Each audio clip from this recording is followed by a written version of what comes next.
Assalamualaikum warahmatullahi wabarakatuh. Hello everyone, let me introduce myself. My name is Resti Dwi Novita with NPM 2441131 from class MNC 24C. In this video, I will explain the material about macroeconomics. Introduction to macroeconomics. Macroeconomics is a branch of economics that studies large-scale phenomena such as economic growth, inflation, unemployment, recession, and depression. These topics are important because macroeconomics conditions directly impact societal welfare, political stability, and public policy. For example, when real gross domestic product (GDP) declines, it is called a recession, and if the decline is very severe, it is called a depression. Therefore, understanding macroeconomics is essential for every individual, both as citizens and economists decision makers. Economics models and types of variable. In studying economics as models to simplify reality and help explain relationship between economics variables. In a model, there are two types of variable, endogenous and exogenous. Endogenous variables are thus explained by the model, while exogenous variables are external factor assumed to be constant. For example, in a supply and demand model, price and quantity are usually endogenous variables, while consumer preference or technology are considered exogenous. Market equilibrium mechanism. A market is said to be in equilibrium when the quantity of goods demand by consumer equals the quantity supplied by producer.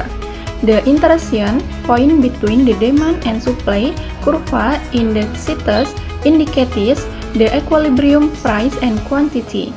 If a change occurs, such as a surge in demand, price will rise until a new equilibrium is reached. This concept helps us understand how markets adjust supply and demand. Shift in demand and supply. Demand in supply curve can shift due to change in external factor. For example, an increase in consumer income will raise the demand for a goods, shifting the demand curve to the right, causing higher price and quantities.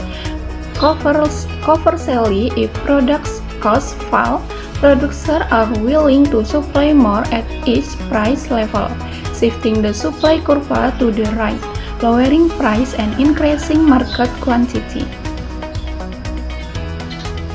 Price flexibility and rigidity. Market models generally assume that price and wages are flexible, meaning they can quickly adjust to market conditions. However, in reality, money, price, and wages are sticky.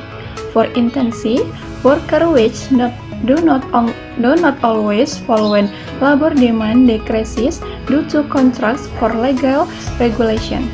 This rigidity causes market not to adjust instantly, explains short-term imbalance in the economy. The relationship between microeconomics and macroeconomics. Macroeconomics is closely related to microeconomics because macro events result from individual decisions by households and firms. In microeconomics, individuals and firms act to maximize their welfare or profit.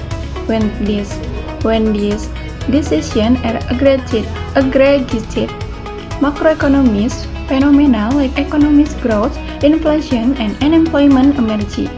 Thus, understanding macroeconomics requires a strong foundation in microeconomics principles. Fiscal policy in the economies. The government plays an important role in managing the economy through fiscal policy, which involves government spending and tax collection. During economic slowdowns or recession, the government can increase spending or reduce tax to boost economic activity. On the other hand, when inflation rises, the government might reduce spending or raise tax to lower overall demand.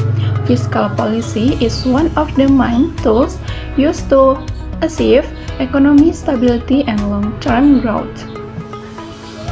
Money policy and the role of the central bank.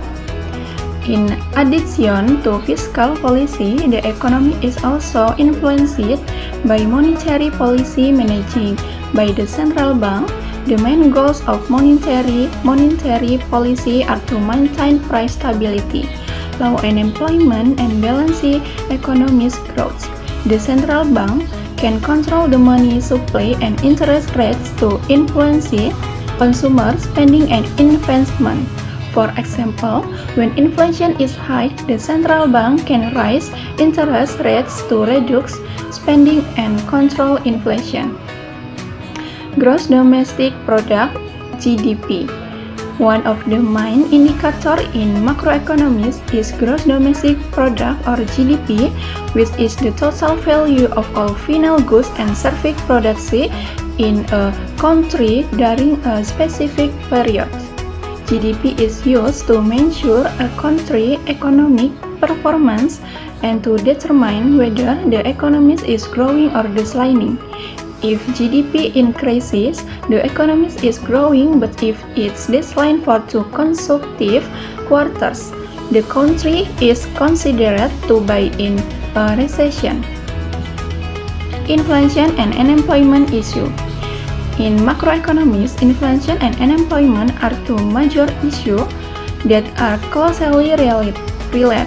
Inflation happens when price of goods and services rise generally and continuously, while unemployment shows how many people are not absorbed into the labor market. These two problems are often difficult to solve at the same time because reducing unemployment too quickly can lead to higher inflation. Therefore, policymakers must balance both to maintain economic stability.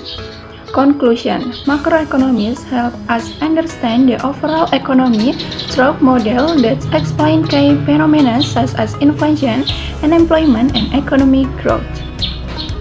That's all from me. I hope the material I presented useful. Thank you for watching. Wassalamualaikum warahmatullahi wabarakatuh.